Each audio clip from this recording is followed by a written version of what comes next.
Lo único que así no logro ver cómo están. Vamos a esperar mejor.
Bueno, buenas noches. Quiero ver, todavía me hacen falta unos cuantos. Vamos a poner acá.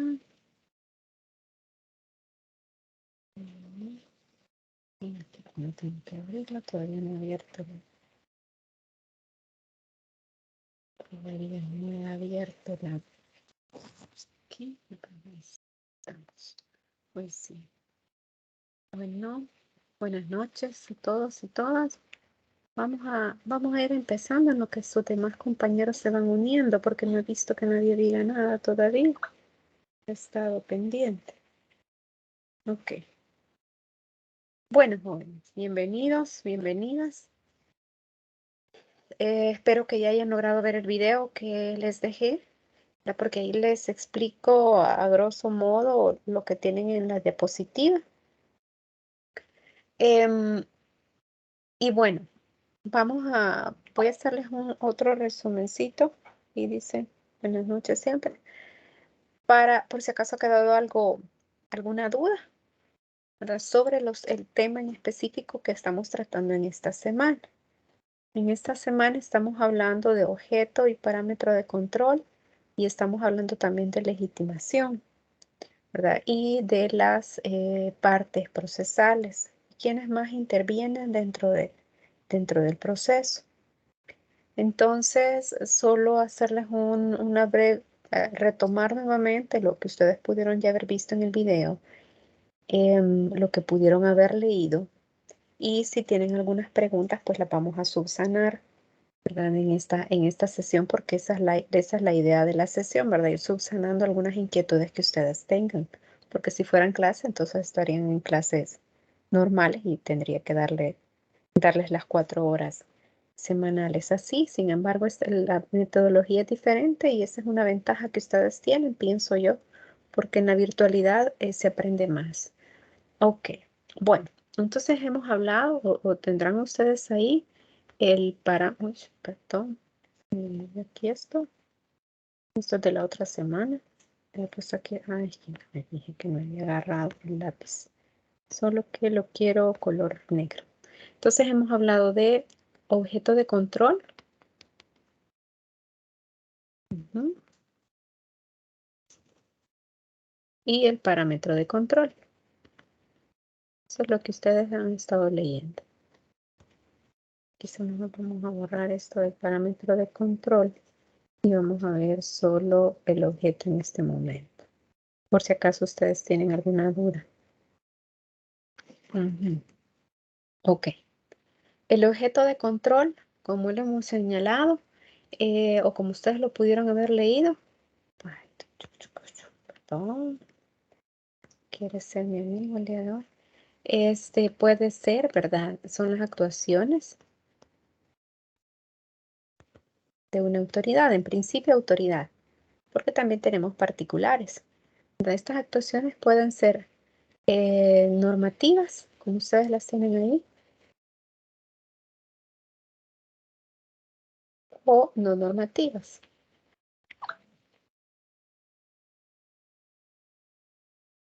Ok.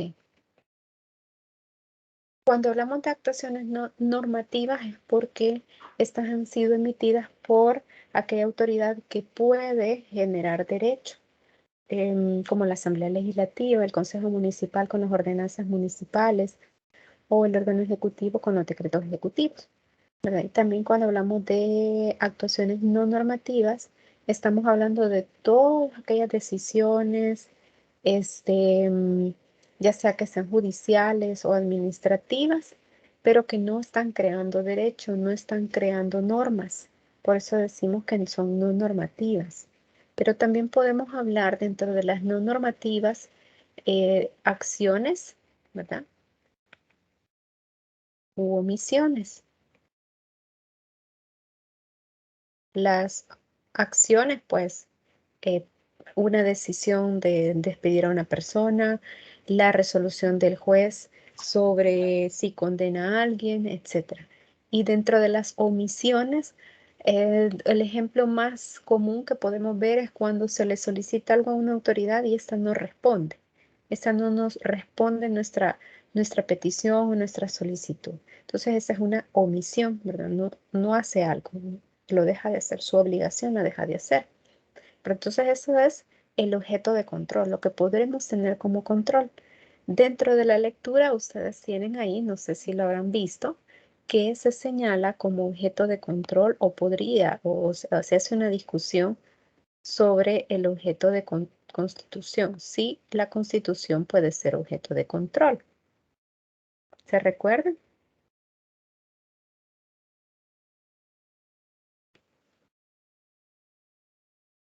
Ujú. Hola, ¿lo ves?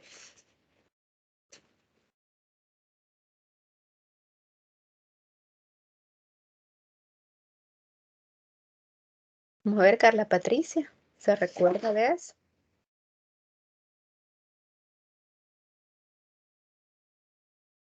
Hola, Carla Patricia, ¿está por ahí? Carla Patricia Álvarez.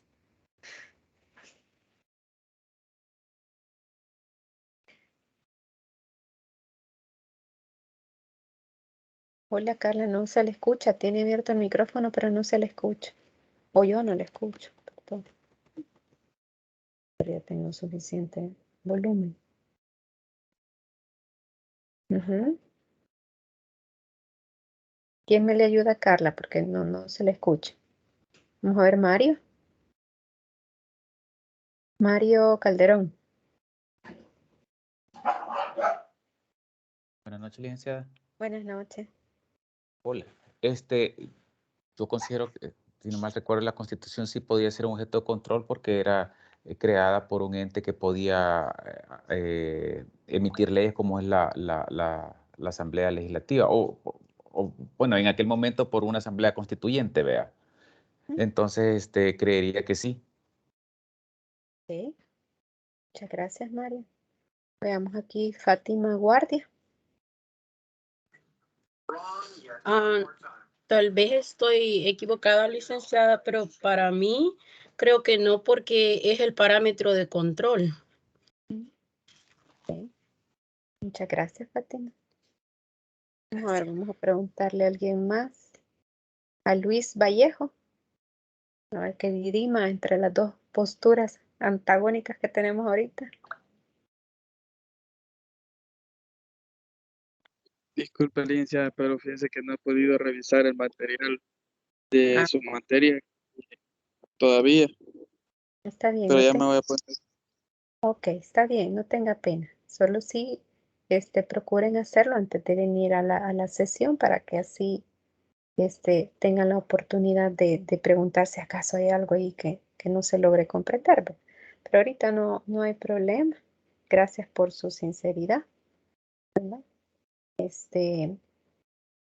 Y gracias por estar aquí, ¿verdad? Porque eso le va a ayudar también. Ok, Glenda entonces, Glenda Mendoza, que dirima entre estas dos posturas.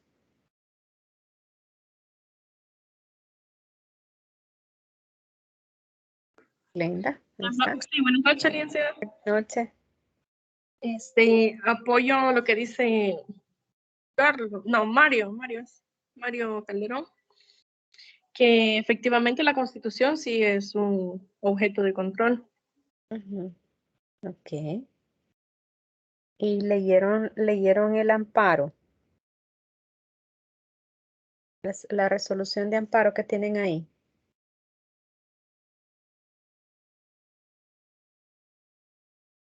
¿Eh?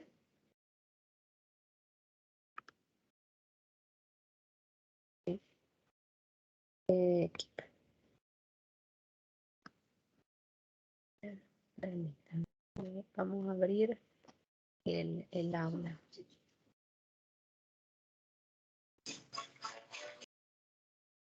Sí, el amparo que les menciono.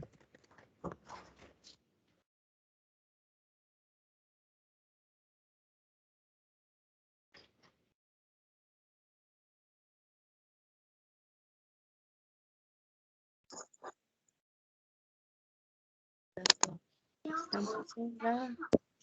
Licenciada, buenas noches. Hola, buenas noches. Ah, como parámetro de control de constitucionalidad, la Constitución es la ley fundamental porque constituye el parámetro de validez de todo el ordenamiento jurídico. Y a usted ahí aclaró también que cuando se reclama una vulnerización constitucional es un proceso de esa misma naturaleza. Una vulneración, sí, Sí, exacto. Veamos acá. también dio ejemplos de objeto de control del amparo, que está en los artículos 1, 2 y 3. También dio el número de todos los de la Asamblea Legislativa, los parámetros de control, dice el artículo 219 de la Constitución, en el cual se reconoce el derecho a la estabilidad y el cargo el cual a criterio del pretensor es el derecho que debe presuntamente fue vulnerado. Y pues dio todos los ejemplos y sí es la Constitución es la ley fundamental, es todo lo que dirige todo. Ok. Eso. No lo estudié, pero yo como transcribo y me gusta estar leyendo porque yo para memorizar no soy muy buena. Y sí estuve transcribiendo y leyendo. Y sí es la Constitución lo más principal de todo. Está en la pirámide también de Kelsen, en la parte arriba, que usted ahí lo puso la Constitución política y lo puso en orden los tratados de convenios internacionales, leyes y actos que dan valor de la ley, los decretos, reglamentos de poder ejecutivo, institucionales, normas sujetos a los anteriores reglamentos. Es como usted lo desglosó en una pirámide. Perfecto, muchas gracias, oiga, muy bien. Ujú. ¿Verdad? Como lo menciona su compañera, ¿verdad? Me van a disculpar que les dije amparo, pero el primero es inconstitucionalidad, la 52. ¿Verdad, Fátima? Hola, Fátima. Hola, licenciada. Yo sí tuve la oportunidad de leerlo. Creo que es el que están hablando de que creen que debe, como ese artículo que defendía, creo que era el 237, y decían que ese, a mi manera de entenderlo, estaba ligado con un código penal que fue derogado y estaban queriendo decir como que era inconstitucional. No sé, ahí está mucho, ahí está la explicación, pero lo que yo entendí es que la resolución fue de que si lo aceptaban estaría diciendo como que está contrario a la Constitución, porque la Constitución es la norma suprema y que no puede comparar eso, es como a la mala interpretación que está haciendo el que está, el actor, ¿verdad? El que está demandando. Bueno, no sé cómo se dice porque he dejado de estudiar muchos años y apenas estoy de nuevo metiéndome aquí. Está bien, muchas gracias. Perfecto, ¿verdad?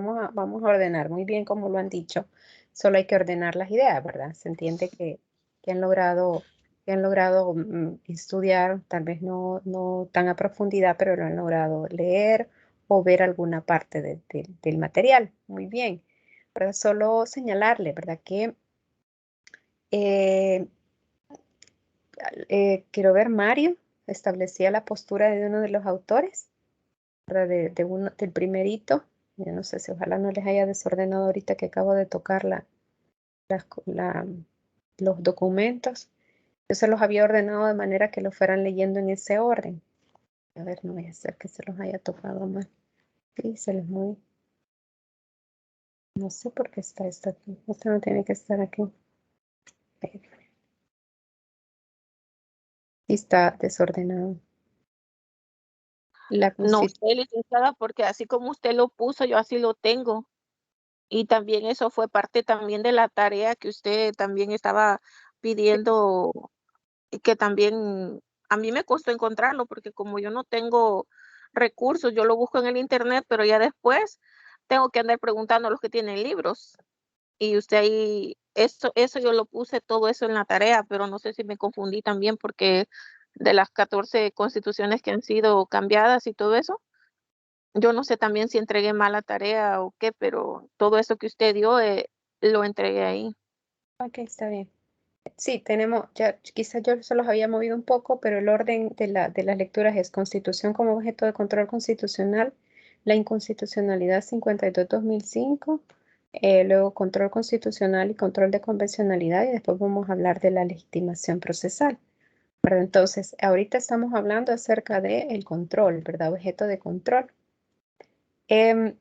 Y la pregunta que les había hecho para quienes están agregando ahorita recientemente es si la Constitución puede ser objeto de control, ¿verdad? Entonces esa es la pregunta que les ha hecho. Mario Calderón había señalado que la Constitución sí puede ser objeto de control tomando una postura de uno de los autores. Y por ahí Fátima y alguien más, no recuerdo que además de su compañera de apellido Ventura, alguien más había señalado que no. A ver que no logro ver la imagen de la otra persona, de su otra La compañera. otra que participó fue Glenda, pero Glenda, ajá, Glenda. Entonces, Glenda había señalado que no, porque la Constitución es el parámetro, ¿verdad? El parámetro de control. Efectivamente, la Sala de lo Constitucional ha señalado en su jurisprudencia, y por eso les he colocado ahí la resolución, donde señala pues que la Constitución no puede ser parámetro de control. Y esto, perdón, no puede ser objeto de control. ¿Y esto por qué? ¿Por qué no puede ser objeto de control? Porque la Constitución es una norma suprema, y no podemos decir que una norma dentro de la Constitución es superior a otra. Es decir, no podemos decir que una disposición constitucional es superior a otra y por lo tanto la tengamos como objeto de control. Eso es lo que ha dicho la Sala de lo Constitucional en su jurisprudencia.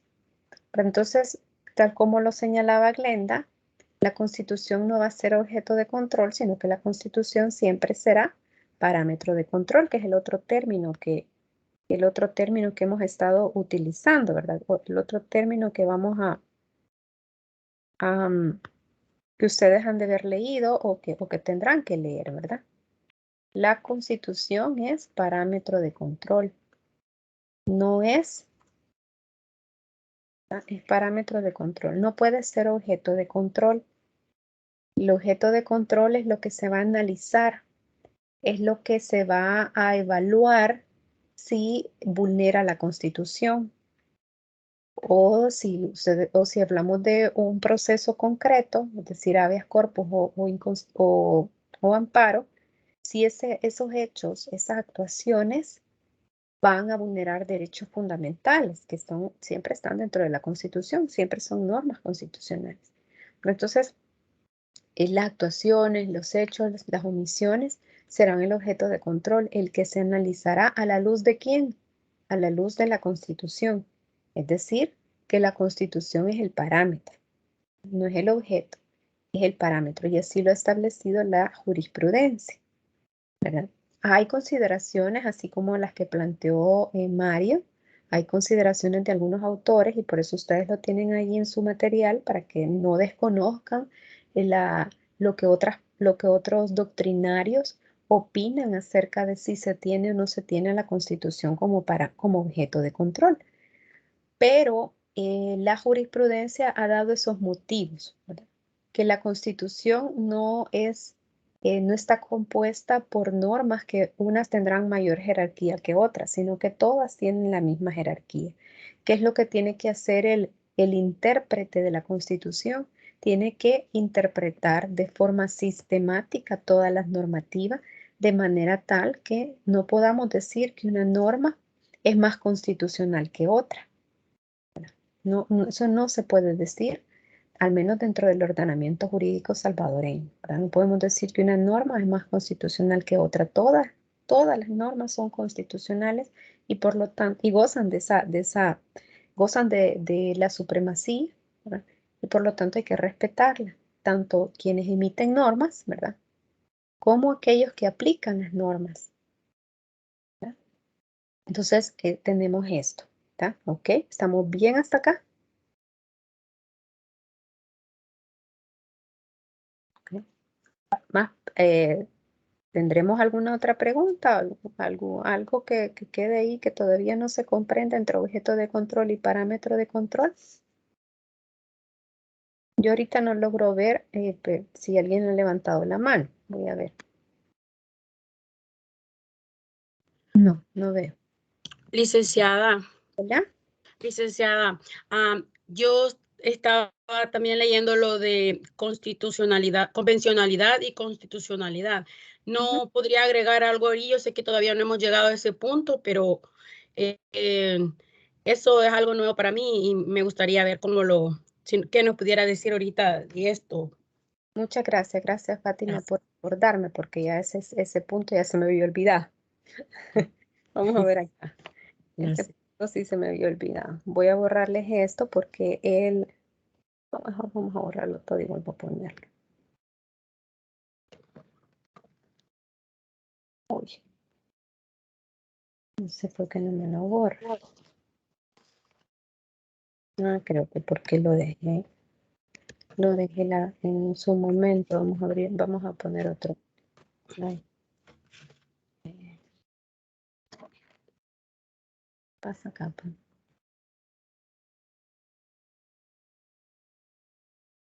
Ya vi por qué me lo guardo. Ok. Vale. Tenemos el parámetro de control. No, perdón, el objeto. El objeto de control. Si ustedes se recordarán, en la unidad 1 hablamos en un ratito del bloque de constitucionalidad.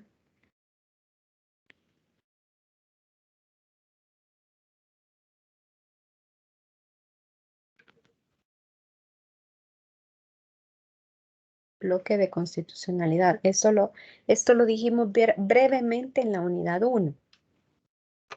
Tenemos aquí la Constitución. ¿Qué implica este bloque de constitucionalidad? Son estos tratados internacionales de derechos humanos. Esta es una D. El bloque de constitucionalidad, como ha sido considerado en otros países, es que todo tratado internacional de derechos humanos, al ser ratificado por los estados, conforman un bloque de constitucionalidad. Es decir, que tanto la Constitución como los tratados tendrán la misma jerarquía y por lo tanto nos podrán servir como parámetro de control constitucional. ¿Verdad? Constitución y todos aquellos tratados que conforman ese bloque de constitucionalidad, pero no cualquier tratado. No va a ser un tratado de libre comercio o no va a ser un tratado sobre comunicaciones internacionales, nada que ver. Tiene que ser Tratado Internacional de Derechos Humanos. Entonces, va a adquirir esa categoría como bloque de constitucionalidad y por lo tanto tendrá la misma jerarquía de la Constitución y podrá ser un parámetro de control. En el caso de El Salvador, esto no es así. En el caso de El Salvador, no tenemos bloque de constitucionalidad. El Salvador no lo tiene. No hay. Sino que se considera que los tratados internacionales de derechos humanos van a ser ley secundaria. Si se acuerdan de la pirámide de Kelsen que uno de ustedes estaba hablando, la Constitución está en la cúspide y las leyes secundarias son las que continúan. Entonces, todo tratado internacional, de acuerdo a nuestra Constitución, forma parte de nuestra legislación como ley secundaria, es decir, nuestro ordenamiento siempre retiene a la Constitución en la cúspide. Y aunque sean tratados internacionales, no los va a poner a la par de la Constitución, sino que los pone debajo de la Constitución. Pero hay un artículo de la Constitución que nos dice que si hay una confrontación entre la ley y el tratado, prevalecerá el tratado. Entonces, ¿qué es lo que tiene ese artículo de la Constitución? Es una regla de prevalencia. No es una regla de jerarquía, sino que es una regla de prevalencia. Eso es lo que tenemos en nuestra Constitución. Este es, digamos, idea 1. Ahora, por lo tanto, no podemos hablar de que un tratado internacional sea parámetro de control. ¿Ya? Por eso. Licenciada, disculpe que lo interrumpa en eso, que fue el primer foro. Aparte de que yo estaba mal de salud, me costó entenderlo. Tuve que escuchar al doctor Carbonell dar un seminario de eso, de la constitucionalidad, porque él es constitucionalista. Y es cuando entendí, porque ahí usted estaba comparando que no se debe confundir jurisdicción constitucional y derecho procesal constitucional. Yo me confundí toda porque estaban como opinando y después entendí al fin, ¿verdad? Que es lo que usted está explicando ahorita, pero al mero principio yo me confundí toda con lo que estaba diciendo en el foro. Ah, ok. Vaya, perfecto. Por eso es importante estas sesiones, ¿verdad? Porque ya ustedes ya han leído y todo, y luego aquí vienen solo a subsanar y a tratar de comprender lo demás, ¿verdad? Por eso son, o si es posible, pues en las sesiones de preguntas y respuestas que ustedes tienen ahí, también pueden colocarlo. Claro, la lectura es un poco más complicada, tiene uno que tener mucha lectura comprensiva para poder avanzar, digamos, en eso, claro. Pero como cada uno somos diferentes, ¿verdad? Unos aprendemos más leyendo, otros aprendemos más escuchando, otros aprendemos más viendo. Entonces, ahí cada quien. Lo importante es que vayamos avanzando, ¿verdad? Licenciada, y en eso de la prevalencia que dice que prevalece sobre una ley, ¿entendí? ¿Nos podría dar un ejemplo, por favor? O sea, por ejemplo, un tratado, un convenio, ¿cómo es que prevalece sobre una ley secundaria? Sí entiendo, ¿no? Sí, lo que pasa es que la Constitución, recuerdo dónde viene la Constitución, Sí. lo que pasa es que el artículo de la Constitución dice, en caso de controversia entre uno y otro, prevalecerá el tratado. El 144, inciso segundo, dice, la ley no podrá modificar o derogar los acuerdos en un tratado vigente para El Salvador. En conflicto entre el tratado y la ley, prevalecerá el tratado. Pero, por ejemplo, vaya, tenemos el tratado, el convenio del derecho del niño, digamos, de los niños. Entonces, si digamos en la Lepina hubiera algo que va en contra de los derechos del niño, entonces, obviamente, se va a hacer lo que dice lo del convenio del niño. ¿Así lo debo de entender? Por eso le decía que si nos podía dar un ejemplo de un convenio versus una ley para poder entenderlo mejor. Lo que pasa es que para eso yo tendría que estar pensando, perdónenme, pero no se calla. Ya me lo van a callar. Es que para eso yo tendría que analizar y verificar en qué ley hay algo que contradiga algún tratado internacional. No le puedo dar un ejemplo concreto, pero sí le puedo decir, así como usted está señalando, si en la Lepina, inventándomelo porque no sé, si si con esto esperaría no confundirlos. Digamos que en la Lepina le está diciendo, el niño o la niña y el adolescente no tienen derecho a estar con sus padres. No es un derecho que ellos tienen. Que la Lepina sí dijera, no lo dice así. Pero la Convención sobre los Derechos del Niño está diciendo que uno de sus derechos es la familia. Y se entiende pues que dentro de ese derecho a la familia es pues estar con ellos, tener un vínculo, tener una relación. Entonces, ¿qué hace el juez? Digamos un ejemplo. Porque el 144 de la Constitución nos dice, en el caso que exista una controversia, esa es la palabra que exacta dice, pero en el caso que exista una controversia entre el tratado y la ley, prevalecerá el tratado. ¿Qué es lo que tiene que hacer el aplicador? Cuando tiene un niño ahí y está resolviendo algún caso y observa que la Lepina le dice, el niño no tiene derecho a la familia y el representante del niño le está diciendo, señor juez, vengo aquí a pedirle que me permita que este niño viva con nosotros. Yo soy su padre, ella es la madre de él y no me deja y digamos, el tío se lo ha llevado y no me deja estar con él y él es mi hijo y que no sé qué. Entonces el juez va a ver, pero aquí el niño no tiene derecho a la familia, entonces no lo voy a no voy a autorizar eso. Pero por otro lado tenemos la convención y la convención le dice que el niño sí tiene derecho a la familia. Los dos, ¿verdad? En caso de conflicto, dice, los dos tendrán la misma jerarquía. ¿Cuál voy a aplicar? Entonces, la Constitución me está diciendo, en caso, así como lo está copiando ahí, sí, literalmente su compañero, gracias. En caso de conflicto, prevalecerá el tratado.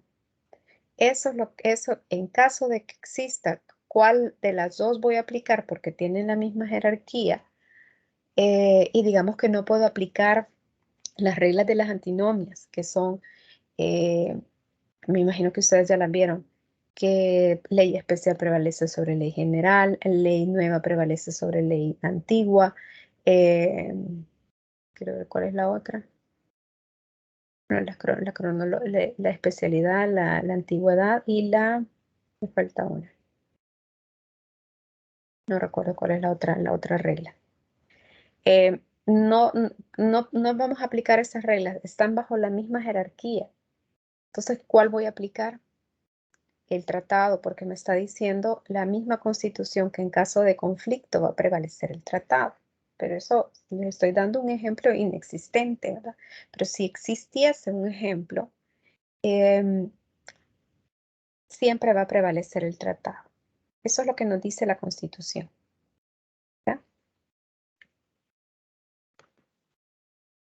No sé si, bueno, no sé si está, aunque sea medio claro. Sí, gracias, licenciada. Bueno, entonces esa regla de prevalencia entre el tratado, eso es lo que existe en nuestro país. No existe bloque de constitucionalidad, sino que regla de prevalencia. Ahora, una vez que ya tenemos esto, ¿verdad? Vamos a hablar del control de convencionalidad. Control de convencionalidad. Convencionalidad. Esto es algo que data del año 2006. Es algo que data del año 2006. Se ha venido construyendo a partir de la jurisprudencia de la Corte Interamericana de Derechos Humanos.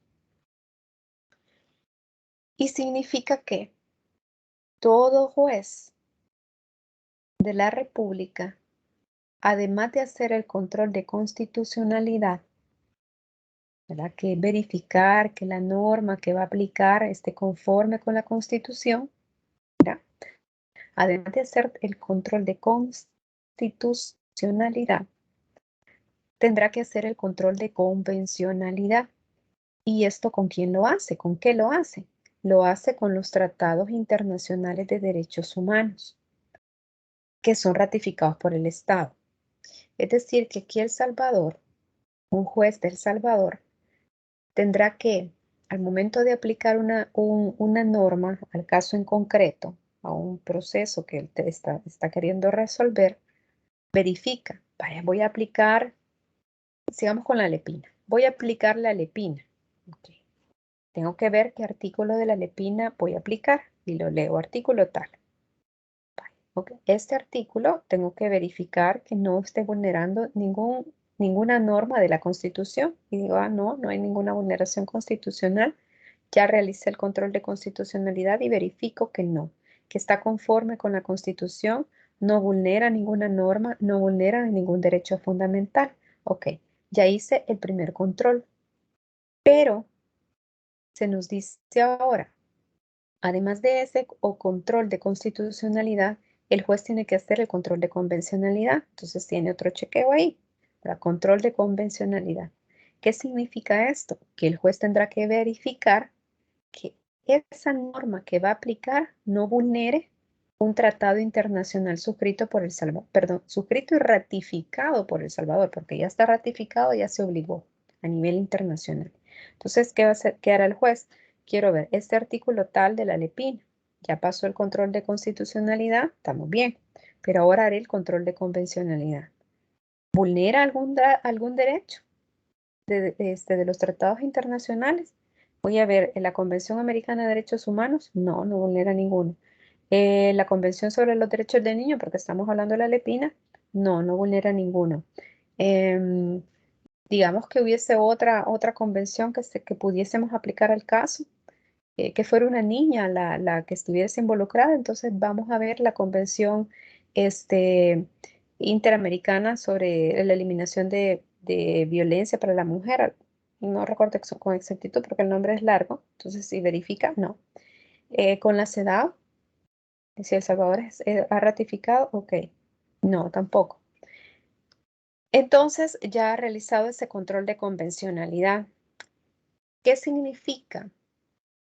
Que si el juez, al momento de aplicar la normativa al caso en concreto, verifica que puede con eso vulnerar derechos que están reconocidos en tratados internacionales de derechos humanos y que El Salvador es parte, entonces no tendría por qué aplicarlo porque está haciendo un control de convencionalidad.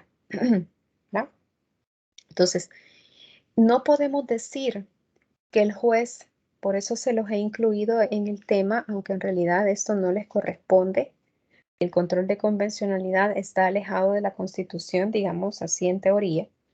Pero no podemos decir que únicamente los jueces van a realizar control constitucional.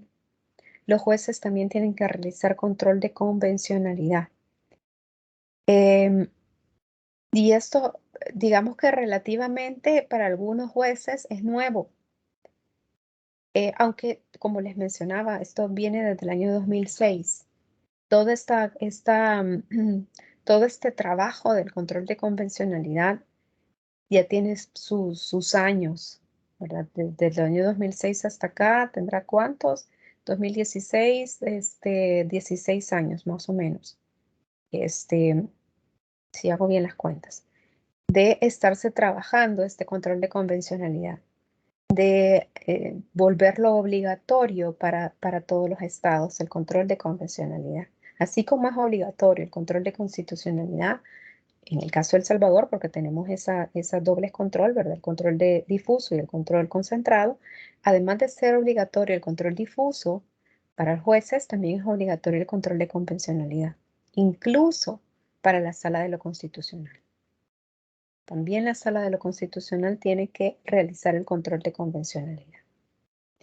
Entonces, eso, digamos que en palabras sencillas, aunque ustedes podrán leer un poco más sobre el control de convencionalidad, en palabras sencillas, eso es realizar un análisis, una interpretación de los tratados internacionales que ha suscrito el Estado relacionados con los derechos humanos y verificar que la norma interna que se pretende aplicar al caso en concreto esté conforme con el tratado internacional.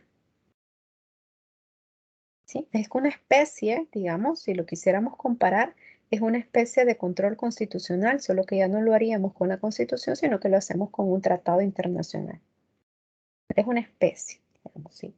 Algunos así lo consideran, que es incluso, ¿cómo es que le llaman? Control constitucional internacional, algo así, ¿no? Ya ni recuerdo a quién es que he leído que lo señala así. Porque es un control, es un análisis, es una interpretación que se le realiza de acuerdo a la luz del derecho internacional, de los derechos humanos, ¿verdad? ¿Está más o menos esto bien? Sí, licenciada. Tengo una pregunta. ¿Me escuchan? Sí, sí. Bueno. Hasta el momento he entendido que el parámetro de control de la constitucionalidad es la Constitución. ¿Cuál sería el parámetro de control de la convencionalidad? Serían los tratados internacionales. Los tratados internacionales. Ok. De derechos humanos. De derechos humanos. Gracias, licenciada. Por eso yo también tenía la pregunta, pero creo que ya más o menos me quedó claro. La cuestión de prevalencia va a ser con cualquier tratado o convenio, pero el control de convencionalidad solo con los convenios de derechos humanos. ¿Es así? ¿Cómo dice el artículo 144?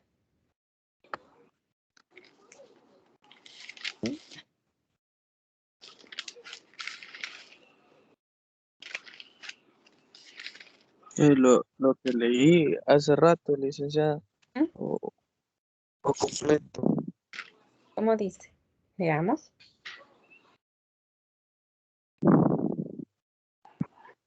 Leo el artículo 144. Háganos el favor, Luis, entonces, usted lo que lo tiene en la mano.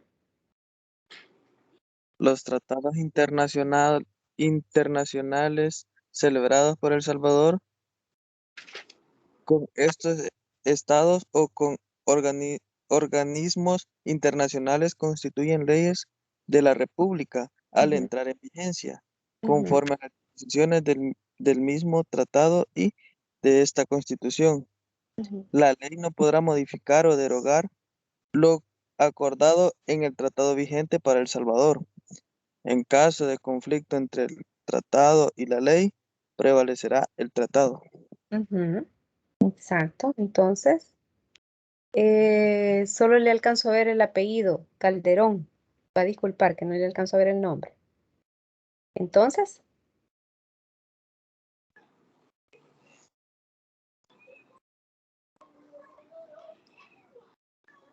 hola, Ana Calderón. Sí, perdón. Tratándose de la convencionalidad, Ujú, aplica solo para convenios o tratados de derechos humanos, ¿sí? ujú, Pero en el caso que no sea un punto de derechos humanos, sino que sea otro, entonces es la prevalencia. Pero ¿Es cuando hay, así? cuando haya Cuando hay qué. controversia, Exacto, ¿no? O conflicto, como le queramos llamar. exacto. Muy bien. Perfecto. Gracias. Va. Entonces, objeto de control, ya. Control de convencionalidad. Esto digamos que el control de convencionalidad solo se los pongo así como decirles, miren, tenemos también esto, ¿verdad? Porque el control de convencionalidad no lo vemos dentro del proceso, dentro de los procesos constitucionales, ¿verdad? Eso sí, tienen que tenerlo ustedes claro. Pero yo les doy un llamado. Miren, tenemos también este control constitucional, no se nos debe de olvidar, o sea, no podemos cerrarnos y decir, ok, solo el control de constitucionalidad vamos a hacer y solo eso nos va a importar y lo demás no. No, tenemos ese control de convencionalidad que es importante que ¿verdad? Que es importante que no lo perdamos de vista, ¿verdad? Yo creo que aquí no les estoy presentando lo que sé, que tengo. Queda nomás un comentario también de lo mismo de las tareas, Ujú, que hay una jerarquía también de los jueces, porque no puede ser cualquier juez que haga todo esto.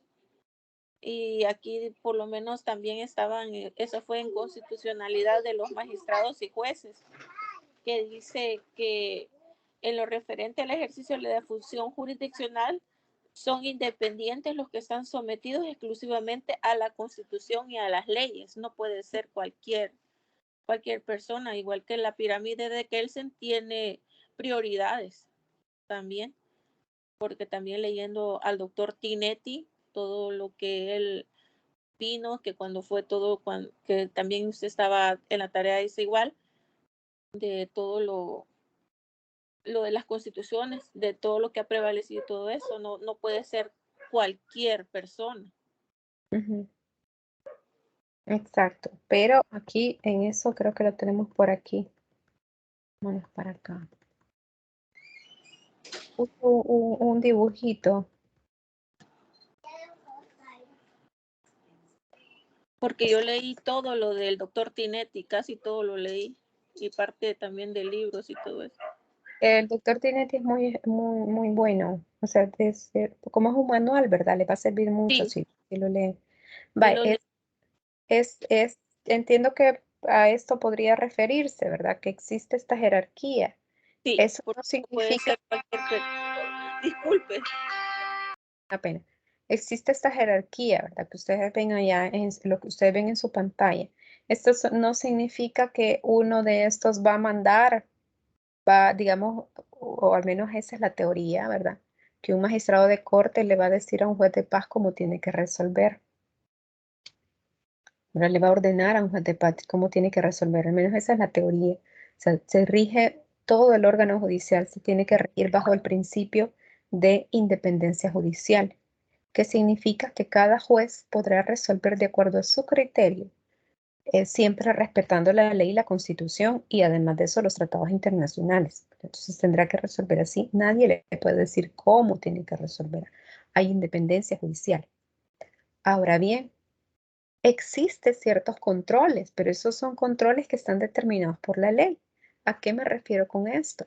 A que una resolución de un juez de primera instancia, la que estamos por acá, puede una de las partes presentar un recurso de apelación, pero esto es porque una de las partes con la resolución se considera agraviada y presenta su recurso de apelación.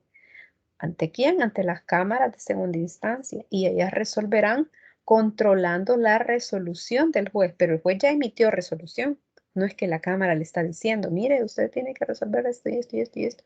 No, el juez ya emitió resolución y la cámara, ¿qué es lo que hace? Revisar la resolución y si se ha vulnerado la ley o los derechos, entonces la cámara emitirá una resolución, ahí va a depender, porque la Cámara puede confirmar la misma resolución del juez, la Cámara puede revocar, la Cámara puede anular, ¿verdad? Y así vamos hacia arriba. Una resolución de la Cámara puede ser controlada por las salas, ¿verdad? ¿Pero por qué? Porque las partes presentaron recurso. No es porque los magistrados le digan, mire, usted tiene que resolver en este sentido. O peor aún, que le dijera a alguien de la Asamblea Legislativa, mire, señor juez de paz, usted tiene que resolver así, eso sería peor, ¿verdad? Pero esa es la idea. Por eso es que las jerarquías existen, pero las jerarquías son hechas para que, de acuerdo a la ley, se pueda también recurrir y cada autoridad dentro de su competencia emitir ciertos tipos de resoluciones, pero gracias a esa jerarquía. Pero eso no significa que el juez de paz, por ejemplo, el magistrado como juez de primera instancia, sea mi subalterno. No es subalternos. No hay subalternos acá. Que los magistrados de corte que tengan como subalternos a los magistrados de segunda instancia o a los jueces de primera instancia. No tenemos subalternos. Para todos, si bien es cierto, hay cierta jerarquía o categoría, digamos, pero eso no significa que no gocen de independencia al momento de decidir. ¿Ya? Está claro también. Vámonos nuevamente a la pizarrita que estoy utilizando aquí. Vaya. Entonces tenemos...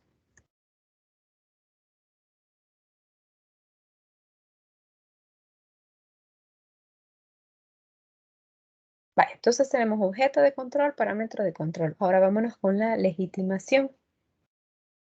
Legitimación, que es algo también.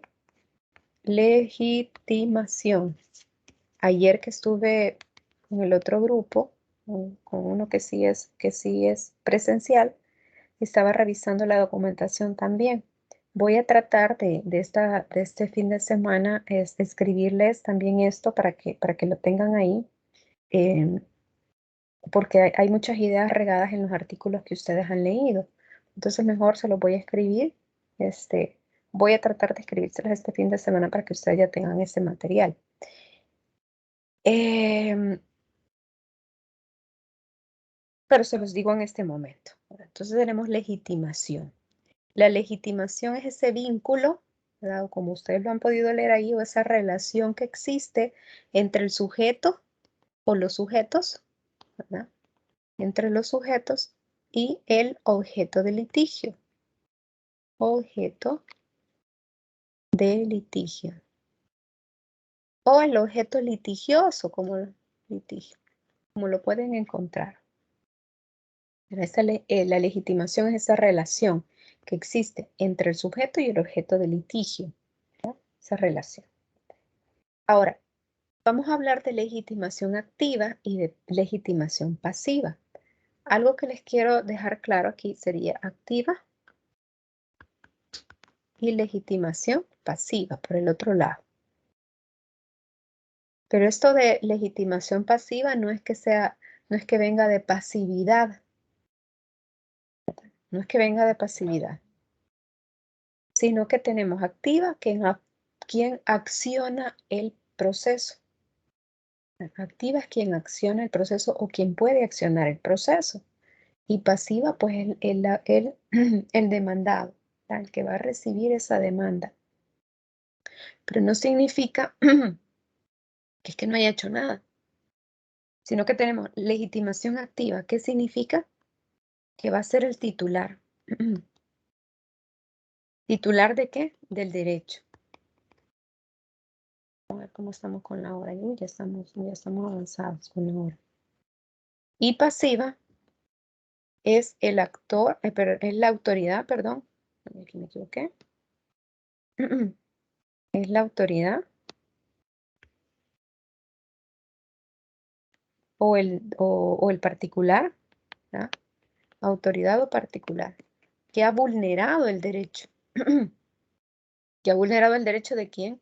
Del titular, ¿verdad? Entonces, ahí vamos a tener esa relación. No puede ser, digamos,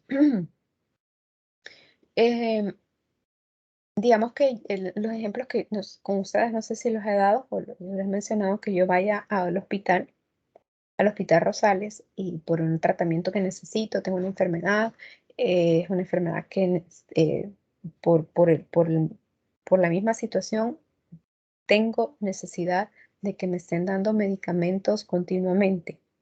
O sea, es un tratamiento continuo. Pero voy y no me dan nada.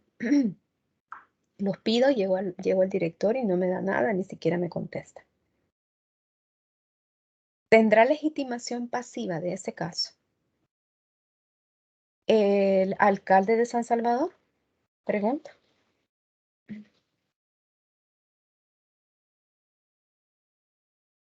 Sí, licenciada. ¿Por qué tiene legitimación pasiva el alcalde?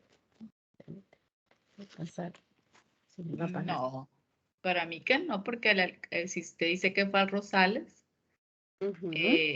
quien le ha vulnerado los derechos, en todo caso es el Ministerio de Salud. Ajá. Pero el alcalde no, porque nada tiene que ver en la prestación del servicio en el hospital. Exacto, ¿verdad? Así es, permítanme que estoy conectando esto, que veo que ya se me quiere cargar. Exacto, ¿verdad? Entonces, no tiene legitimación pasiva si hablamos del alcalde. ¿Por qué? Porque no tiene relación con el objeto. El alcalde no tiene nada que ver con mi derecho. Mi derecho vulnerado, el que yo estoy señalando como vulnerado. ¿Verdad? Licenciada, y disculpe que le diga, pero por en veces también vamos al doctor y ni sabemos qué tenemos y ni explicamos cómo nos van a dar medicina si ni tan siquiera sabemos explicarnos y expresarnos. No podemos culpar a nadie también, por en veces vamos y nomás ni tenemos nada y ni nos expresamos y por eso andamos culpando también. Sí, pero yo lo que les menciono es el caso así, ¿verdad? Vamos a ver cuando veamos amparo cuáles son los requerimientos, ¿verdad? ¿Cómo es que se plantea el caso, ¿verdad? Para poder exigir un derecho aparentemente vulnerado, ¿no?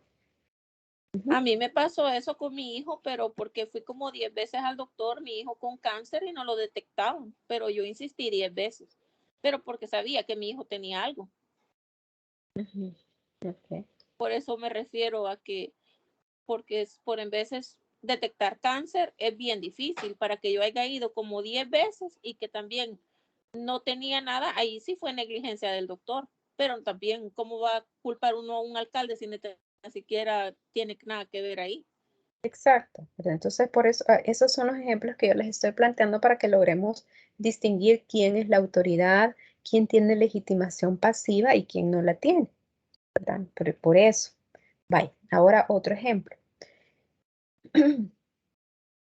Si a mí me despiden,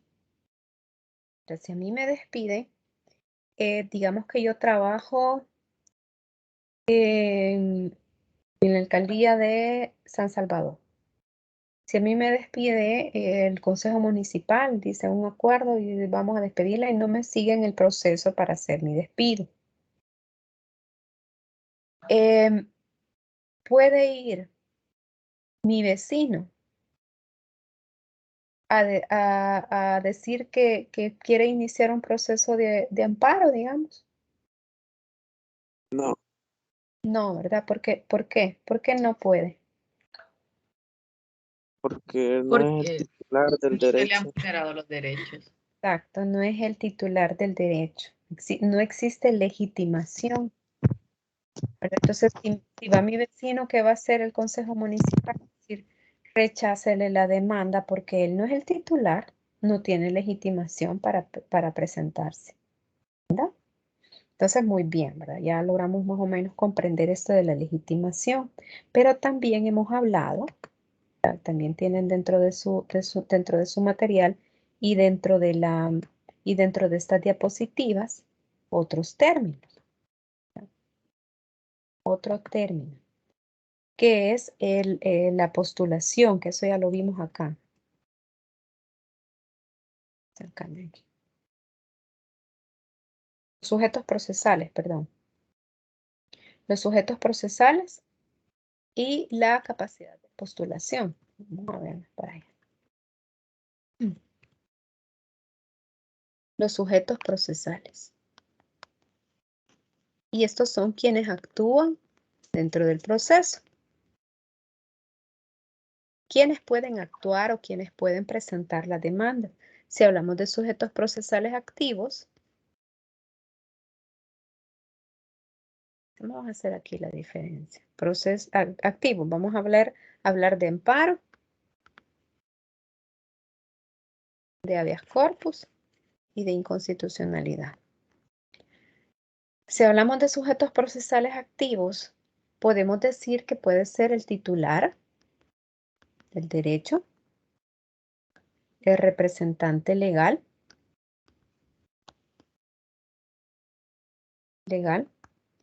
o el apoderado.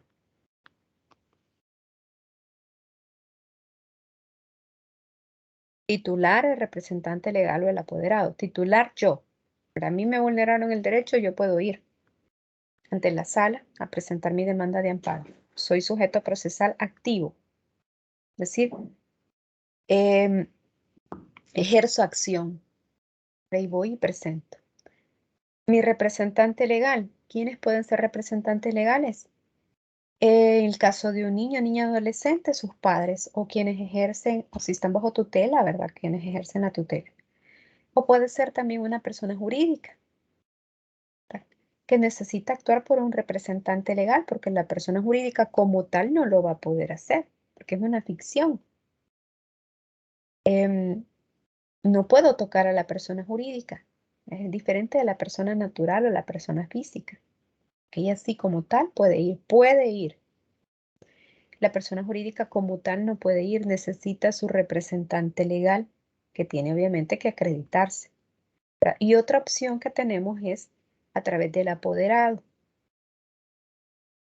El apoderado tendrá que entregarse un poder, ¿verdad? Un poder para que me represente y actúe en mi nombre dentro del proceso.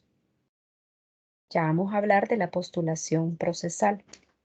Pero entonces tenemos titular del derecho, el representante legal o el apoderado, cualquiera.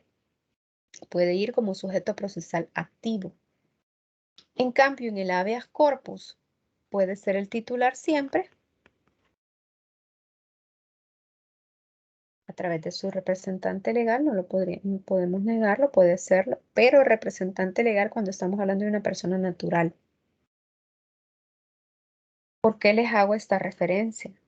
Porque en habeas corpus no puede exigirse un derecho a través del habeas corpus de una persona jurídica. ¿Por qué? Veamos. ¿Cuáles son los derechos que protege el habeas corpus? La Derecho a la libertad, libertad, ¿Y el otro? la integridad física, Muy bien. ¿verdad? Muy bien, gracias. Entonces, sí es libertad e integridad física, psíquica y moral.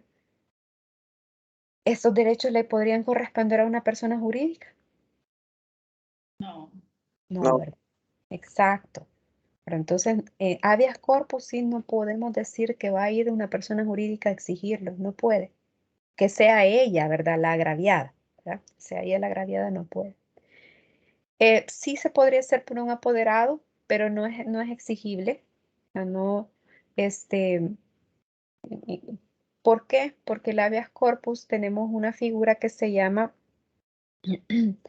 ya se me olvidó cómo se llama, cómo lo que llamamos. Tenemos acción popular.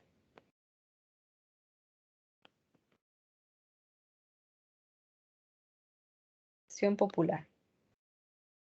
¿Qué implica esto? Cualquier persona puede presentar un habeas corpus a nombre de cualquier persona. No importa si ni siquiera se conocen. Esa es otra de las características del habeas corpus, ¿verdad? Sujeto procesal activo puede ser cualquier persona en el proceso de habeas corpus. Sí, ustedes ahí lo tienen en las diapositivas. Y puede ser incluso un juez. Entonces tenemos titular, al igual que el amparo. Aquí hay acción popular. Entonces, digamos que no es tanto como el amparo, que si dice, bueno, yo soy representante legal, yo soy el apoderado, entonces tengo que actuar como tal, ¿verdad? Y en la inconstitucionalidad, sujeto procesal activo va a ser el ciudadano.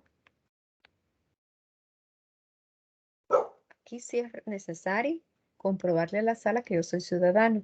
¿Cómo lo pruebo? Con mi DUI o con mi certificación de partida de nacimiento. Así pruebo que soy ciudadano. Y además, puede ser también sujeto procesal activo la Fiscalía y la Procuraduría, o sea, sus titulares, ¿verdad? La Procuraduría para la Defensa de los Derechos Humanos. Ellos pueden ser sujetos procesales activos, es decir, quienes van a presentar la demanda. ¿Por qué? Porque en el caso que sea el titular, alega pues la titularidad de un derecho. ¿Vamos bien hasta acá?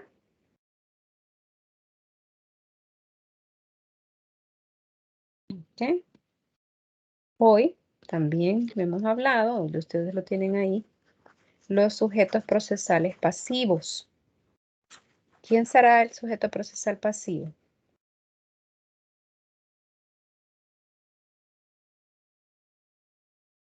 ¿Quién es el sujeto procesal pasivo, jóvenes? La parte demandada. Exacto, ¿verdad? La parte demandada. ¿Y a quién vamos a demandar acá? A los órganos estatales y autoridades emisoras de normas jurídicas. Muy bien. Autoridad. Puede ser una autoridad o puede ser un particular. Pero no cualquier particular, sino que aquel que ejerza o que tenga una relación de suprasubordinación. O sea, no cualquier particular. Yo no tengo ninguna relación de suprasubordinación con nadie. Entonces, la autoridad o el particular. Más adelante vamos a ver cuáles son las condiciones para poder demandar a un particular en cada uno de los procesos. Pero ahorita no se aflijan por eso. Solo sepamos que pueden ser sujetos procesales pasivos, la autoridad o un particular, ¿verdad? Entonces eso, en cualquiera de los procesos, a excepción del de inconstitucionalidad. El de inconstitucionalidad no, porque un particular no emite normas. En principio no emite normas de obligatorio cumplimiento. Ok, tenemos esto así. Vamos a ver la postulación procesal. Con eso creo que Perdón, licenciada, ¿puedo participar? sí.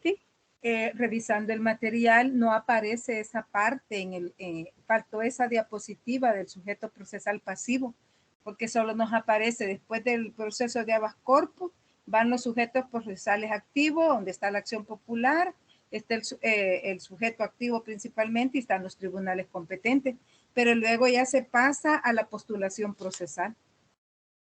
Falta esa diapositiva. Bueno, aquí lo tienen. No, sí lo tenemos, porque yo de ahí lo saqué. Yo lo tengo en mis apuntes, también en la clase lo explica la licenciada. Aquí están, estos son los pasivos, son los emitidos por actos de autoridad. Y tenemos después de la pirámide está. aquí está aquí está el sujeto procesal pasivo, ¿me? Y el sujeto procesal, pues sí, no, pues obvié quizás esa diapositiva, licenciada, perdón. No se preocupe. Okay, gracias. Vale, está bien, no se preocupe. Vale, tenemos los sujetos procesales pasivos. Sí, está. A ver, me voy a regresar acá donde estábamos. El objeto procesal Aquí todavía está. Autoridad. Ajá.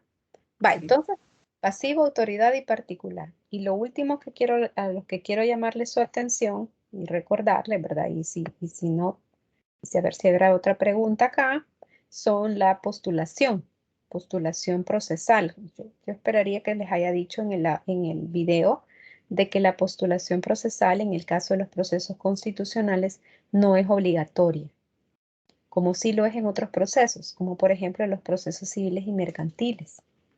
En esos sí es obligatoria, incluso la ley le dice, en el Código Procesal Civil y Mercantil dice, es obligatoria la postulación procesal, algo así, señala. En este caso no, en los procesos constitucionales. Es decir, si yo quiero participar en el proceso por medio de apoderado, lo puedo hacer. Pero si no, no, puedo participar yo solo, yo sola. Entonces, pero si nombro apoderado, este apoderado tiene que reunir los requisitos de ser abogado o abogada, y además, abogado o abogada, y además legitimar su personería.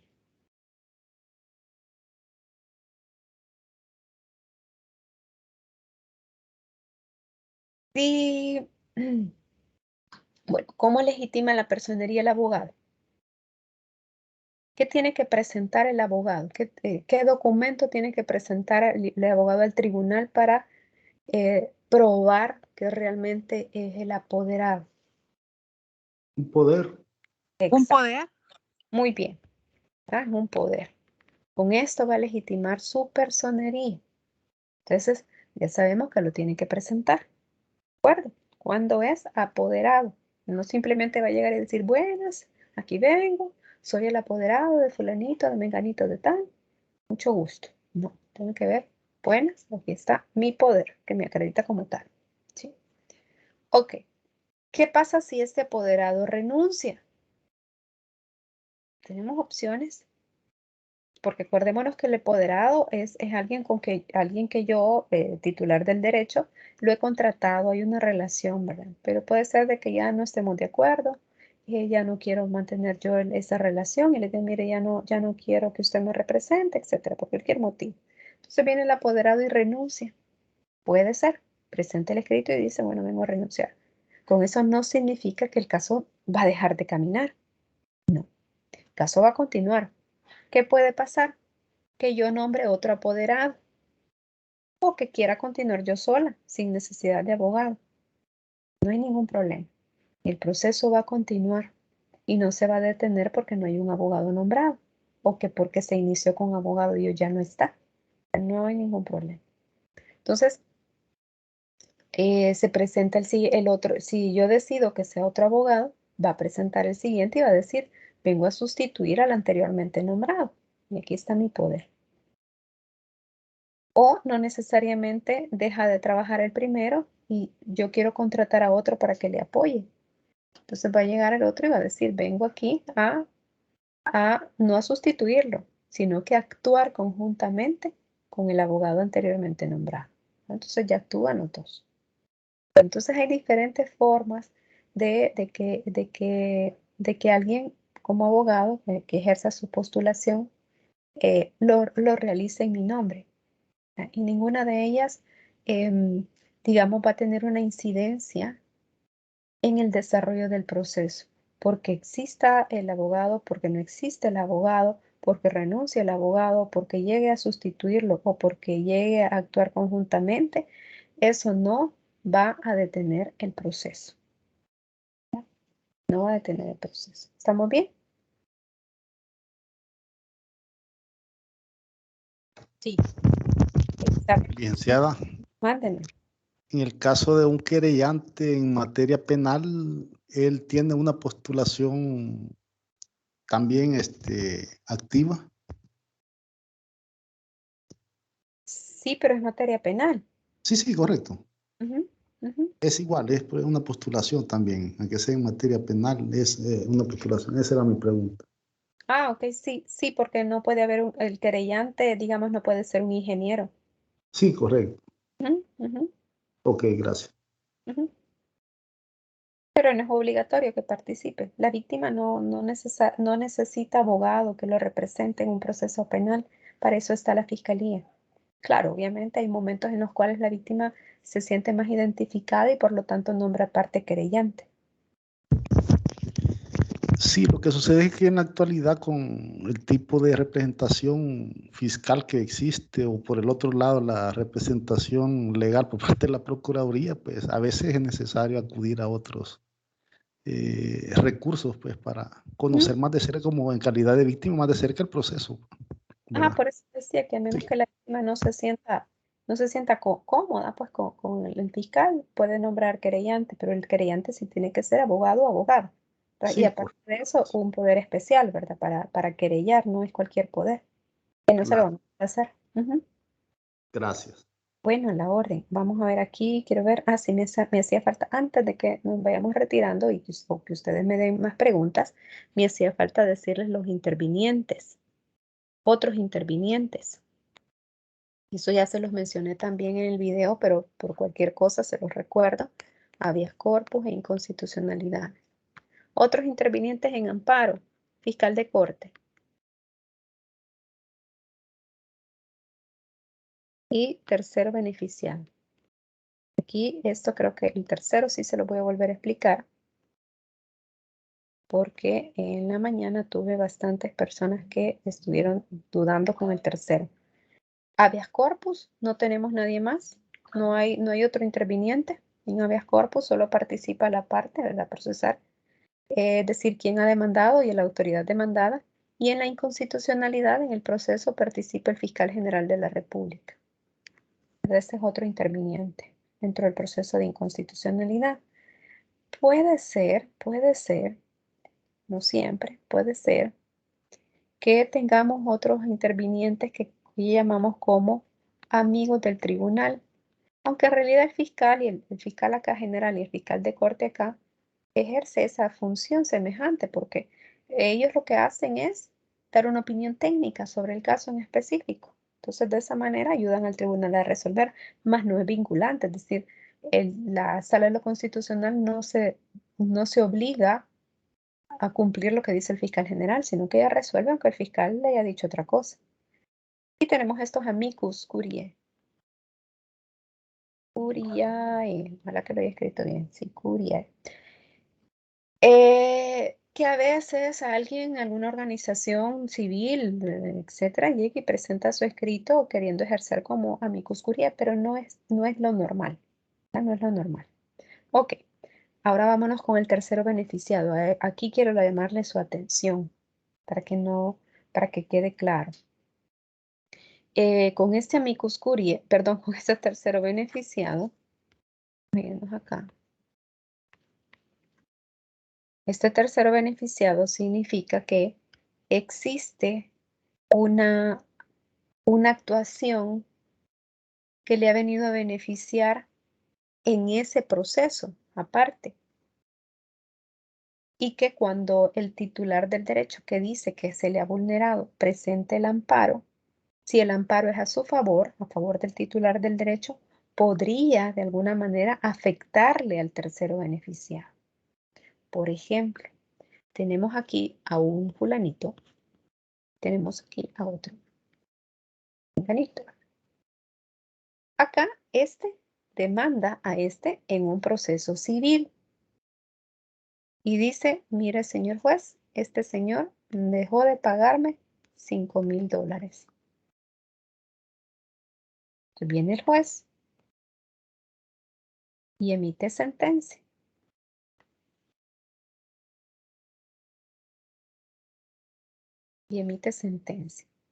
Condenando a este, lo condena a pagar los $5,000 a este que tenemos acá. Ya pongámosle aquí Juan. Los mismos nombres que se utilizan siempre en los ejemplos. Juan y Pedro. Juan demanda a Pedro por $5,000. Viene el juez y emite una sentencia donde condena a Pedro a pagarle a Juan esos $5,000. Pero viene Juan y dice, a mí me vulneraron derechos cuando emitieron esta sentencia. Y por lo tanto, yo voy a presentar una demanda de amparo. ¿En contra de quién la va a presentar? ¿De Juan o del juez? Contra de Pedro. No, Pedro es el que va a demandar. Acordémonos aquí, porque ¿quién han condenado es a Pedro? Dice Pedro, voy a presentar una demanda de amparo. ¿En contra de quién lo va a presentar? ¿De Juan o del juez? En contra del juez, porque sí. Exacto, ¿verdad? En contra del juez, ¿verdad? ¿Por qué? Porque esta sentencia que ha emitido el juez, Pedro aduce que le ha vulnerado derechos. Entonces, demanda al juez en amparo. En amparo, Pedro va a demandar al juez. ¿Y quién podría ser entonces el tercero beneficiado de esta sentencia? Pedro. No. ¿Quién podría ser el tercero beneficiado de la sentencia? ¿Quién se va a beneficiar? ¿Quién va a recibir los $5,000? Juan, perdón, Juan. Juan va a recibir los $5,000. Entonces, él, de esta sentencia que está acá, él se va a ver beneficiado de esta sentencia. Entonces, cuando Pedro presenta la demanda en contra del juez, va a señalar a Juan como el tercero. Ujú. ¿Estamos bien acá? Ahora, ¿qué pasa? Borremos a Juan, borremos a Pedro.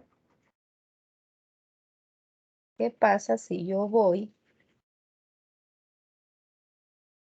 Si yo voy, digamos, si yo voy al Ministerio de Economía, digamos, el Ministerio de Economía.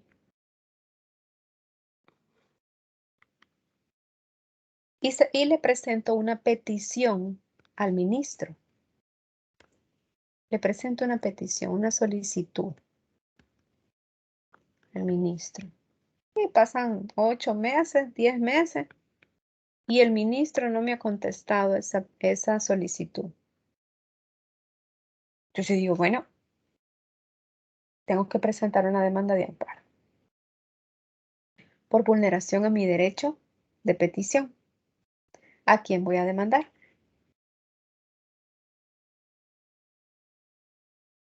Al ministro. Al ministro, exacto. Yo demando al ministro en amparo. ¿Quién es el tercer beneficiado aquí?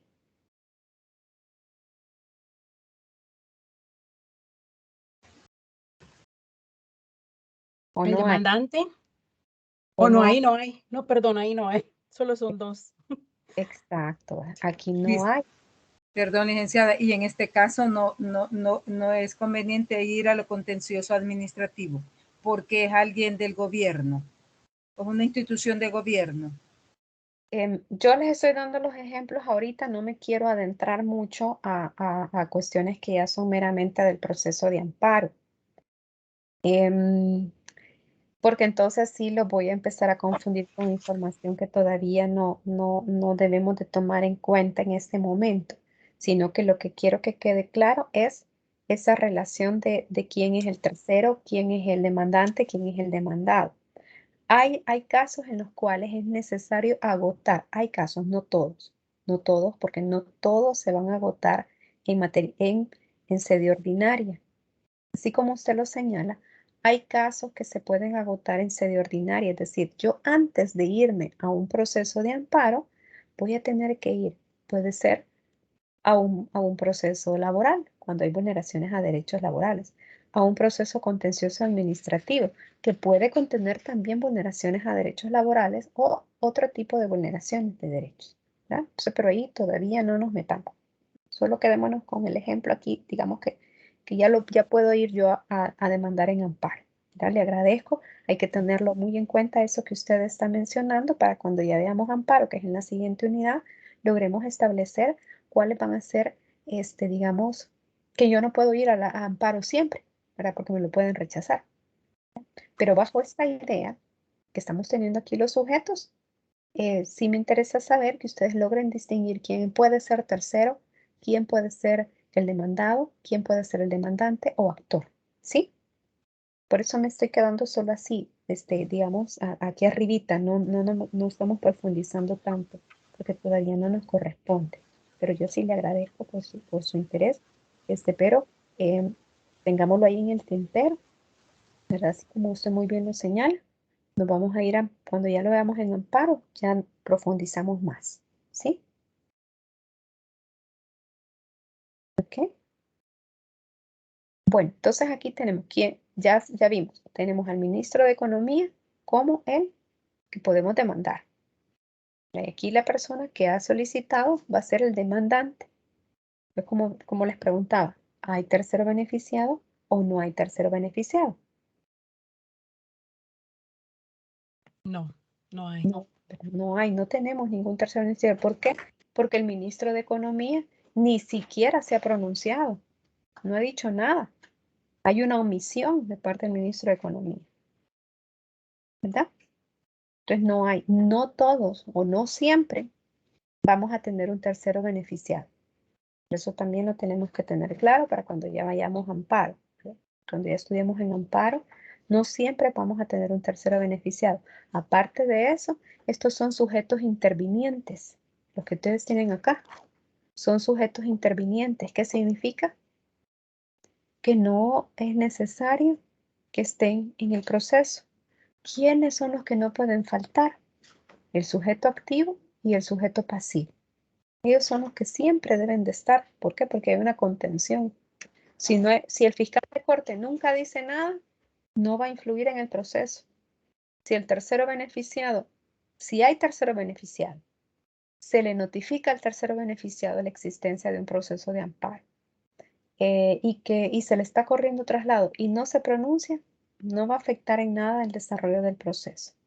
Siempre va a continuar. Disculpe, licenciada, ¿cómo dijo que eran los dos últimos, el fiscal de la corte y el tercero beneficiado? Son intervinientes. No son partes procesales, son intervinientes. Ya luego lo vamos a ver en amparo, o cuando ahí nos vamos a dedicar y ojalá primero Dios que que yo logre darme a explicar bien con eso. ¿Ok? ¿Preguntas adicionales que tengamos, jóvenes, sobre esto? Licenciada, referente al examen, yo al principio yo me confundía mucho con el amparo y con el habeas corpus, y también una pregunta que usted puso ahí, que cuando la Corte Suprema de Justicia puede remover a un juez de la República, y puso ahí la respuesta era intraorgánico. Y era una confusión porque yo realmente esa palabra no la entendía muy bien hasta que pregunté qué era. Y se lo pregunté a un supervisor de jueces ya jubilado y él me explicó, porque muchas veces en los exámenes yo reviso el material, la señora de penal 2 dijo que no leía y la verdad hasta los ojos me arden de tanto leer y escribir, ¿verdad? Pero la cosa es que uno estudia y estudia todo el material y a la hora del examen sacan cosas que nada que ver. Más confundido todavía uno, ¿verdad? Y ahí yo pregunté, pues, porque no me gusta quedarme con la duda, porque ese mal sí lo tengo, que soy preguntona. Perfecto, está bien, ningún problema. Y esa era mi pregunta, ¿por qué siempre hacen eso de sacar cosas en examen de que nada que ver con la clase? Pero los controles intraorgánicos e interorgánicos sí lo había visto. pero no lo explicó, sí lo explicó, porque ahí estaban palabritas, porque por lo menos ahí había una palabrita no, porque tiene que uno ir leyendo palabra por palabra para no confundirse, porque con la palabra no y amparo y el habeas corpus, yo en mi mente era habeas corpus, pero no era amparo. ¿Sí me entiende? Y por palabritas que a mí me ganan los nervios por en veces en los exámenes, y es cuando... Pero eso ella sí lo explicó porque en la clase dijo que la diferencia interorgánico e intraorgánico de órgano a órgano. E intraorgánico cuando es, por ejemplo, lo de la pregunta que usted dijo, que era que el órgano judicial lo había hecho, entonces era intraorgánico, compañera. Sí, y está también en el material, unidad de aprendizaje 1, semana 2. Ahí está también en el material. Ahí lo pueden encontrar también si gusta volverlo a retomar, ¿verdad? El intraorgánico y el interorgánico. Sí, estaba en los materiales. Ahí quizá hay que ser más acuiciosos en la lectura. Una pregunta, licenciada, con el control de lectura que hay para esta semana, ¿cuáles son los temas que evalúa el control de lectura? ¿Los vistos en esta semana? Exacto. Solo los de esta semana. A menos que yo les diga en los controles, vamos a evaluar 2 semanas o 3, ahí les voy a decir, pero lo contrario, solo vamos por semanas. Porque como se entiende que ustedes ya leyeron la semana pasada, hoy toca leer esta semana y la otra semana. Entonces así vamos. Solo el que tenemos la semana pasada sí les mencioné que no les iba a tener ninguna evaluación, sino que íbamos a dejar una. Que les iban a tener ustedes el tiempo, todo esto, ¿verdad? De la semana pasada, esta semana y la siguiente, para hacer su tarea, porque es una tarea, digamos, que le tienen que dedicar tiempo. Y que esta semana íbamos a hacer unas preguntas, solo es de 5 preguntas, algo sencillo, para controlar siempre la lectura, las 5 preguntas, y la próxima semana también solo son 5 preguntas. O sea que la otra semana tendríamos 2 evaluaciones, el trabajo más otro control de lectura. Ajá, pero como el trabajo ustedes ya lo vienen desarrollando, ¿verdad? Les he colocado también ahí el material, no sé si les dije, material de apoyo, ¿verdad? Sí, sí. ¿Y el control de lectura qué ponderación tiene? El 5%. O sea que vale medio punto. Sí. Ajá, esa era una observación que tenía, que fíjese que las tareas o las asignaciones que usted deja a veces tienen un bien bajo puntaje en comparación con el grado de complejidad o lo que esto implica, porque un control de lectura .5 cuando implica el material de toda una semana no le parece que es muy bajo. Pasa que ustedes lo tienen que leer siempre porque eso les va a servir para el examen, para el parcial, ¿verdad? No, o sea, eso estamos conscientes, ¿no? Que es parte de, pero vamos a la ponderación que se le dan a los trabajos. Sí, tengo esa observación que es bastante bajo. En comparación con las otras asignaturas, que los trabajos o los controles de lectura o cualquier otra actividad tienen una mayor ponderación. Mire, por este control de lectura es algo tan sencillo que si yo ponerles digamos 2 puntos por eso, sí, a menos que les hiciera más preguntas, sí podría ponderar más. Esa es una. Y la otra es que yo solo puedo jugar con la semana, solo puedo jugar con 4 puntos antes del parcial, ¿verdad? Esa es la cuestión, ¿verdad? Entonces, lo que podemos hacer, quiero ver lo que sí no me acuerdo ahorita, cuánto porcentaje tiene el ensayo que me tienen que entregar. No me acuerdo si vale 30%, me parece. Por eso, o sea, no es que no se trata de sumarle más preguntas de ninguna manera, sino que a lo que me refiero es que o sea, ahorita ya está así, pero para futuro estamos apenas en marzo, pues, y para que futuro pues considere que las ponderaciones que le asignan las tareas, porque sí siento, al menos en mi opinión, ¿verdad?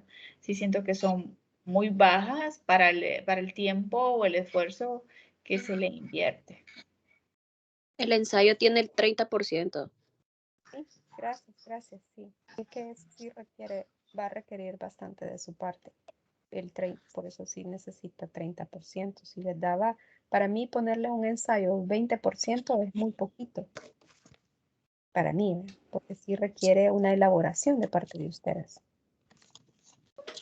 Pero también, licenciada, el tiempo que uno invierte en la lectura es bastante, porque los documentos que, por ejemplo, ahora en esta semana son gruesos. Hay uno de 42 páginas, otro de 35, otro de 26, y más las diapositivas, el tiempo que invertimos. Bueno, en el caso particular, veo las diapositivas, las paso a Word, las imprimo, subrayo, leo, etcétera, etcétera. Entonces se invierte para medio punto todo ese material. Siento que es bastante lo que uno invierte. Comprendo su inquietud, ¿verdad? Y espero que no me tomen a mal lo que les voy a decir. La lectura siempre la tienen que hacer. O sea, es más, podría ser que ni siquiera les evalúe nada en esta semana. O sea, ni siquiera les pusiera alguna actividad para evaluar. Y siempre tendrían que hacer la lectura. Sí, yo entiendo, ¿verdad? Y procuraré entonces modularles los porcentajes más adelante. Ahorita ya los tengo así. Procuraré modulárselos más adelante debido a que ustedes están, sus inquietudes.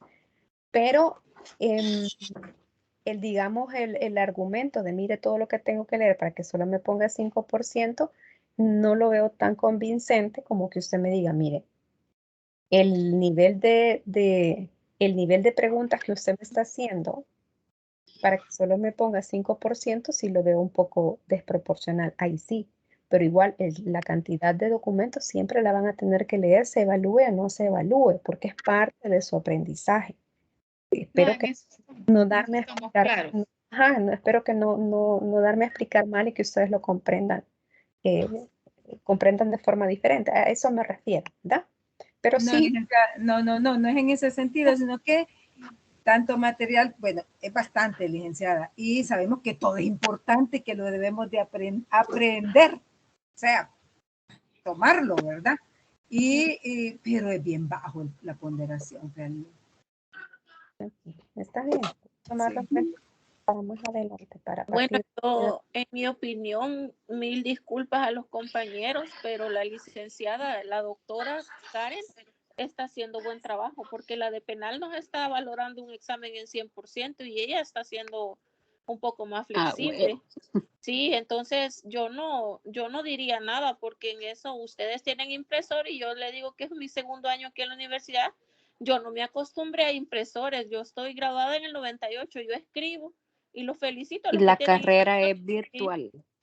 Sí, pero es que lo que pasa es que yo me metí a aprender, ¿verdad? Entonces yo aquí con la licenciada, en penal me dijo la señora que yo no leía y que no, y pues yo no le contesté porque cómo le voy a decir y le voy a explicar, mire, le voy a tomar video a todos mis cuadernos, ¿verdad? Pero yo siento que sí, porque yo cuando veo aquí estudiantes leen hasta 65 páginas aquí en Estados Unidos, es una cosa bárbara. Y porque yo estoy agarrando información de El Salvador, igualmente estoy agarrando información de aquí de Estados Unidos. Así como agarro la Constitución de El Salvador, agarro la de Estados Unidos, porque yo no estoy en El Salvador. Yo diría que no, yo no le voy a contradecir a la doctora Karen, porque ella, para llegar a ser doctora, yo quisiera que ustedes investigaran lo que significa ser doctora, no licenciada, doctora, y mis respetos. Gracias, pero sí, voy a tomar en cuenta lo que ustedes están mencionando, y sí, definitivamente hay que leer, ¿verdad? Tienen que leer, lamentablemente tenemos que leer siempre. Entonces, En un momento, licenciada, estamos cuestionando su calidad académica, ¿verdad? De hecho, de mi parte estoy muy satisfecha porque, mire, uno puede tener todos los títulos y saber mucho, pero a veces transmitirlo, ¿verdad? es otra cuestión. Sin embargo, usted pues cumple con todos esos criterios, además de saber y de tener la preparación académica, sabe transmitirlo, sabe bajarse, llamémosle así, a nuestro nivel para que lo entendamos, ¿no? Y eso es, aparte de ser loable, y que para eso es el maestro, ¿verdad? Una guía, pues también el interés que usted pone en querer compartir con nosotros todo ese bagaje de conocimientos y experiencias que usted tiene, y eso se le agradece y como repito, es loable de su parte. Pero sí, ese punto que se valore también las ponderaciones, ¿verdad?, de los trabajos. Y aquí estamos hablando de constitucional, o sea, las otras materias tendrán que abordarse en su momento con los respectivos catedráticos, ¿verdad? De hecho, ya ayer que tuvimos de penal, le decía yo que eso de dejar un parcial al 100% es totalmente antipedagógico, ¿verdad? Y pues se tomarán las medidas del caso, pero sí, o sea, repito, en ningún momento estamos cuestionando y por el contrario le agradecemos, ¿verdad? Y se denota su calidad de profesional y de persona. Muchísimas gracias. Bueno, muchas gracias. Pero bueno, ya retomando nuevamente, volvámonos a encarrilar, por favor, que no nos perdamos. Voy a tomar entonces sus opiniones y sí, espero que no tomen a mal cuando yo les digo hay que leer, ¿verdad? Hay que leer. Eso no lo vamos a dejar, ¿no? Incluso vienen más, o sea, en amparos y en habeas corpus y en constitucionalidad van a tener más material, pero ahí yo les voy a explicar, para que ustedes no se abrumen con la cantidad, les voy a explicar qué es lo que se tiene que leer de una sentencia, porque sí van a tener más, porque necesitan conocer la jurisprudencia. Ahorita están con poquito, pero más adelante van a tener más, ¿verdad? Y lamentablemente, pues ni modo, así es, ¿verdad? Porque el problema es que como es virtual, como usted lo ha señalado, implica un mayor esfuerzo de su parte del dar mayor lectura y de investigar. Ustedes lo hacen, como ustedes muy bien lo han hecho, yo realmente los felicito, me siento muy satisfecha con el trabajo que ustedes están haciendo, ¿verdad? Porque sus opiniones son bajo consideraciones, bajo lecturas, y eso se nota. No es que me van a opinar ustedes por cualquier cosa. Se nota cuando preguntan y lo hacen bajo lectura, bajo una investigación previa, ¿verdad? Ok. Licenciada, ya que tocó ese tema, yo estoy consciente, ¿verdad?, que en la literatura, digamos, de derecho de nuestro país, no hay de todos los temas. Por eso la mayoría de veces los materiales son de otros países.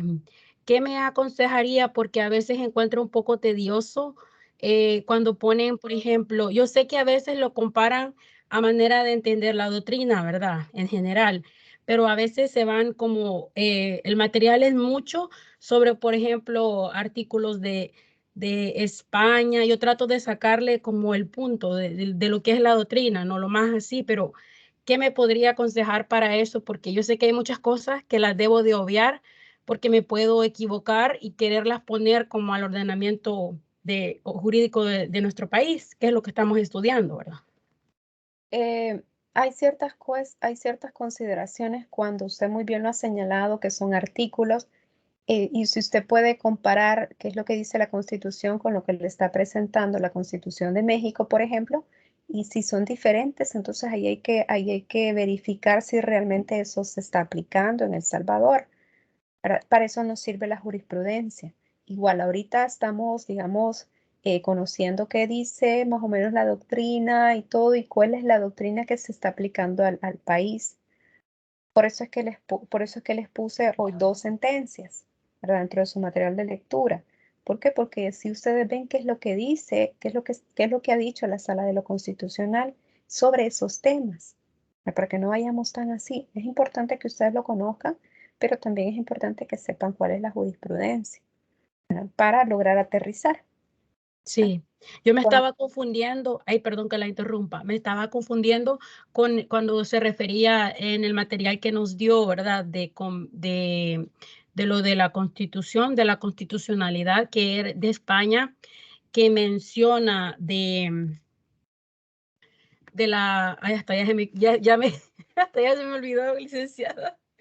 Cuando me vuelvo a acordar, le digo, porque esa pregunta le quería hacer, porque me pareció bien importante, pero para la próxima la voy a anotar. Ok, anoten siempre sus preguntas. Ok, jóvenes, entonces terminamos la jornada de hoy. Les pido por favor de cualquier cosa, comuníquense conmigo por medio de Teams, que para mí es más fácil porque me caen los mensajitos en el teléfono, a menos que se me trabe el teléfono, yo no logro verlos.